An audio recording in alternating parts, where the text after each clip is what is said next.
सुनो, वो मुझे ना कुछ पैसे चाहिए थे। क्यों? वो घर भिजवाने हैं, मम्मी की ना तबीयत खराब है। तो उनसे बोलो कि भैया से ले लें। अब भैया से बोला था पर भैया ने मना कर दिया।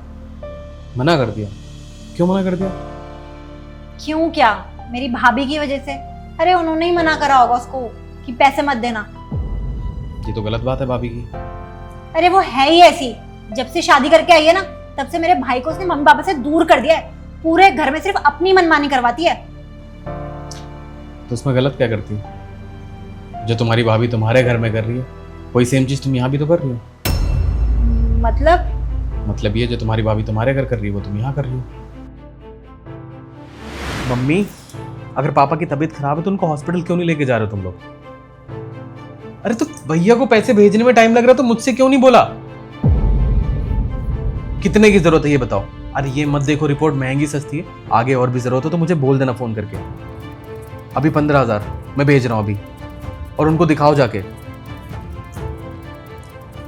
क्या बोलने में लगे हुए तुम? और मुंह खोल के क्यों बोला तुमने कि तुम पैसे दोगे? और जब भैया पैसे दे रहे थे तो तुम्हें किसने बोला था हीरो बनने के लिए बीच में? दीप्सी, मम्मी पापा हैं वो मेरे, समझ आया तुम्हें? मम्मी पापा हैं मुझे पता है, कल को हम भी मम्मी पापा बनेंगे, हमारे भी बच्चे होंगे। अरे उनको रोड पे दर दर की ठोकरें खिलाओगे क्या? हमारे पास भी तो कुछ सेविंग्स होनी चाहिए। तुम कुछ भी बोलती हो, वो मेरे मम्मी पापा हैं दीप्सी। हाँ, और क्या बुरा हो गया? हर कोई अपने माँ बाप के लिए करता है, कल को अगर जरूरत पड़े तो तुम भी करोगी, समझ आया? और तुमसे ना बात ही करना बेकार है।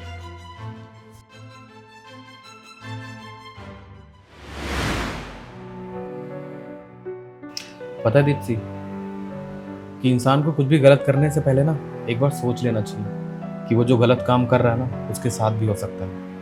अब देखो, इंसान के कर्मों का फल ना यही मिलता है। अब जो तुम यहाँ कर रही थी सेम चीज़ तुम्हारी भाभी तुम्हारे घर कर रही है, और जब तुम्हारे घर में वो चीज़ हो रही है तुम्हारे माँ बाप के साथ तो तुम्हें बुरा लग रहा है। सोचो, जो तुम मेरे माँ बाप के साथ करती हो मुझे बुरा नहीं लगता, तो जब खुद पे आती है ना तब पता चलता है। तो इस हिसाब से तुम्हारी भाभी बिल्कुल गलत नहीं कर रही है। और रही पैसों की बात, ये लो 30,000 रुपये मैंने भेज दिए, भेज देना अपने पापा को। मैं तुम्हारे जैसा नहीं हूँ, वो भी हमारे माँ बाप जैसे ही हैं। और हो सके तो आगे से ध्यान रखना कि कुछ भी गलत करने से पहले एक बार सोच लेना कि वही गलत चीज़ तुम्हारे पास लौट के ज़रूर आएगी।